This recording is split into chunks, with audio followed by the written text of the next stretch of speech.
Hello guys, আমি reporter ঘুটু, সঙ্গে আমার ক্যামেরাম্যান ঘুটু। বলেন কি? তো আমরা চলে এসেছি সেই ফেমাস ইউটিউবার মিস্টার ডাঙ্গালের বাড়িতে। তার সাথে দেখা করব এবং তার জীবন কাহিনী নিয়ে কিছু শুনবো। তো ফাইনালি আমরা চলে এসেছি ডাঙ্গালের বাড়ি। তো দেখা যাক সে আছে কিনা।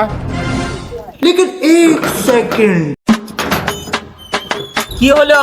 কাকে যাই?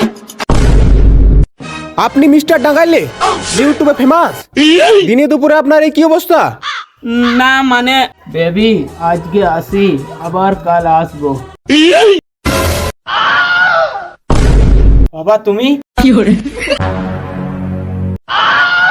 ডলি তুই তুই এখানে কি করছিস? বাবা আমি ডাঙ্গালের কাছে ফেমাস হতে এসেছি।